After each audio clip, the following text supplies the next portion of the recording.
देखिए बच्चों, JEE mains का क्वेश्चन है, 4 अप्रैल 2025 का क्वेश्चन है, मॉर्निंग शिफ्ट का, और क्वाड्रेटिक इक्वेशन के ऊपर क्वेश्चन आया। बहुत ही आसान क्वेश्चन है। क्वेश्चन में क्या दिया है, if the root of the x का square minus 4x minus n is equal to 0 are integers. यहाँ पे जो रूट से बच्चे वो इंटीजर है, और यहाँ पे जो n है वो n बिलोंग कर रहा है नेचुरल नंबर को, और यहाँ पे n की जो रेंज है वो हमें दी है क्लोज ब्रैकेट ऑफ 20 से लेके 100 के बीच में आप n आप लोग लिख सकते हो। तो हमें टोटल नंबर ऑफ n हमें निकालना है, जिससे हमारे आंसर जो है वो इंटीग्रल आना चाहिए। अब देखिए, याद रखेंगे हम इंटीग्रल सॉल्यूशंस के लिए ऑब्वियस ही बात है सर, जो डिटर्मिनेंट हमारा जो डिस्क्रिमिनेंट है वो आना चाहिए, उसका डिस्क्रिमिनेंट जो आना चाहिए वो आना चाहिए परफेक्ट स्क्वायर आना चाहिए। इसका जो डिस्क्रिमिनेंट आएगा वो क्या है बच्चे, बी का स्क्वायर माइनस 4ac। बी का स्क्वायर यानी कितना होगा, माइनस 4 का स्क्वायर माइनस 4a और माइनस n। इस हिसाब से इसका आंसर हो गया 16 प्लस 4n। ये हमारा डिस्क्रिमिनेंट की वैल्यू में डी की वैल्यू में निकल चुकी है। अब याद रखिए, ये आना चाहिए परफेक्ट स्क्वायर। क्या आना चाहिए बच्चों, परफेक्ट स्क्वायर आना चाहिए। तो इससे हम क्या कर सकते हैं सर, तो यहाँ से हम 4 और कॉमन निकाल सकते हैं। इसका आंसर कितना होगा, 4 प्लस n। ओके, अब देखिए 4 यानी क्या होता है बच्चों, 2 का स्क्वायर होता है।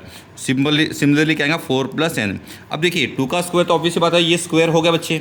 अब हमें क्या करना है कि ये टर्म तो हमारी स्क्वायर हो चुकी है, आपको ये टर्म को आपको स्क्वायर बनाना है, यानी 4 प्लस n आपका स्क्वायर आना चाहिए। तो कौन कौन से नंबर आ सकते हैं स्क्वायर, तो n की जगह हम 1 पुट कर सकते हैं सर, तो 5 हो जाएगा। n हमारा नेचुरल नंबर है, तो हमारा 0 तो हम पुट नहीं कर सकते, तो हम n is belong to the natural number है, तो हम 1 पुट कर सकते हैं क्या, हाँ कर लिए। तो 4 प्लस 1 5, 5 किसी का स्क्वायर है क्या, नहीं है। अगर n की जगह हम 2 पुट करते हैं तो वो किसी का स्क्वायर है क्या, नहीं है। 3 है क्या, अगर हम 3 पुट करते कितना आ जाएगा, चेक करना है, 3 4 5।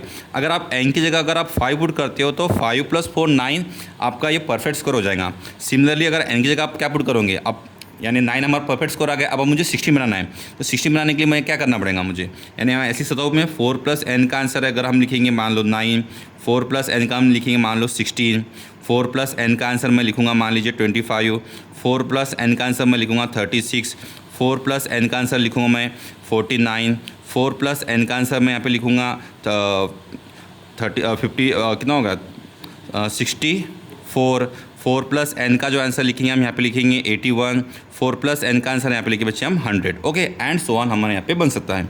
अब यहाँ पे हमारा n का आंसर यहाँ से कितना मिलेगा, 5 मिलेगा। यहाँ पे आपका n का आंसर चेक कर लीजिए, तो यहाँ पे जितने भी आंसर आते हैं हमारे, यानी 12 आपका यहाँ पे आंसर हो जाएगा। n is equal to 25 minus 4 आपका 21 हो जाएगा। n is equal to 36 minus 4 आपका 32 हो जाएगा।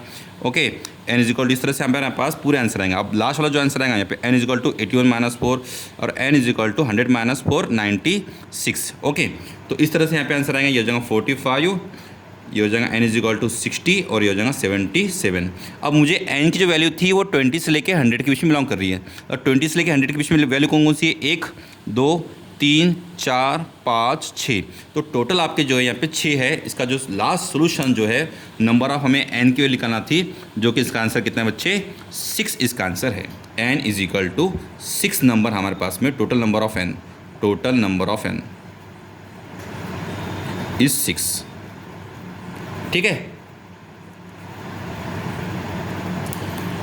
आपका जो आंसर है इसमें ज़रूर कमेंट करना है और चेक करना है कि आपका आंसर 4 अप्रैल वाले बच्चों का आंसर करेक्ट आया या नहीं आया। Thank you so much.